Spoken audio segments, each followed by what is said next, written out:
2 ans, on a doublé le nombre de Français qui veulent partir au Canada. C'est pareil en Australie, c'est pareil dans les autres pays, etc. Ce qui est assez compréhensible, quand vous le disiez tout à l'heure, nous, ce qu'on voit au Québec, ou à Toronto, c'est pareil, c'est peu importe la manière dont vous êtes habillé, peu importe la couleur que vous avez, vous pouvez faire 150 kilos comme vous pouvez faire 20 kilos, ce que l'entreprise regarde, c'est les compétences que vous apportez pour que l'entreprise gagne. C'est uniquement ça qui conserve. Alors qu'en France, vous voyez dans les cabinets de recrutement, moi je l'ai vu, parce que moi j'ai créé une entreprise, elle n'a pas fonctionné, j'ai changé de métier tous les 5 ans, c'est la vie qui a fait comme ça, et j'en suis heureux. Mais quand vous allez voir un recruteur à l'époque où je recherchais, ils vous disent, mais c'est quoi votre souci? Pourquoi vous n'êtes pas resté tout le temps dans la même entreprise? Parce que j'ai le droit de faire ce que je veux. S'ils ont envie de changer, je change. Et on est dans des cases. Par exemple, si on veut changer de métier, c'est la même chose. Alors, mais c'est exactement. Alors, en France, c'est interdit de changer de métier.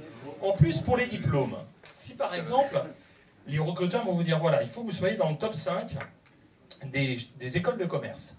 Même si vous êtes dernier de la classe d'une école du top 5, vous êtes pris. Par contre, si vous êtes premier de la 15e école de commerce, on vous dit non, non, ça c'est pas possible. Donc on est quand même les seuls dans l'Union européenne et ailleurs à avoir le système des grandes écoles. Elles sont bien. Le top 5, il faut y rentrer après, vous avez acheté votre passeport. Quoi. Et il faut surtout valoriser tous les métiers. Moi, que vous soyez avocat ou garagiste, c'est pareil, vous contribuez pareil à l'économie.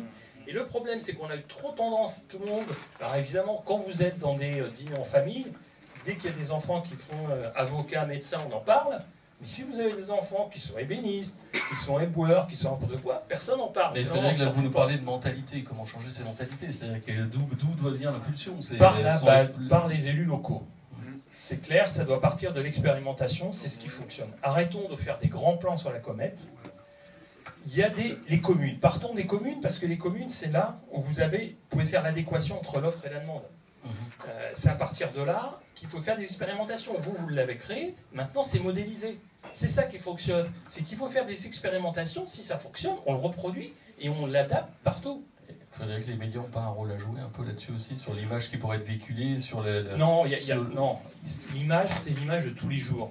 Si vous, dans votre famille, vous avez quelqu'un qui est, je sais pas moi, qui est coiffeur, il faut le dire, moi je suis content, mon enfant est garagiste. Je suis content, mon enfant est avocat. Ça part par nous, ça commence par nous.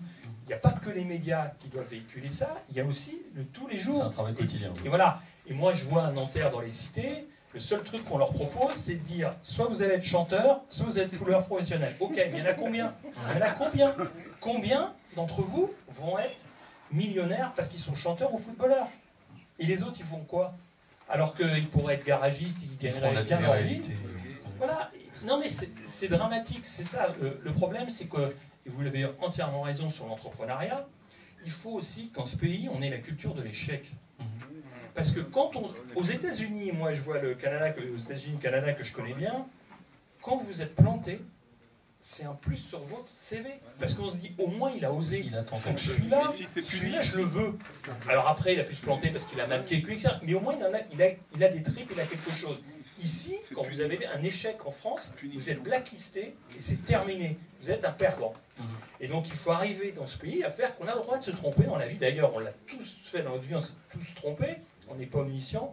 Et il faut arrêter cette culture de l'échec. On s'est trompé, et ben c'est pas grave, on rebondit. Si on a essayé, c'est qu'on a envie. Et ça, c'est le plus important.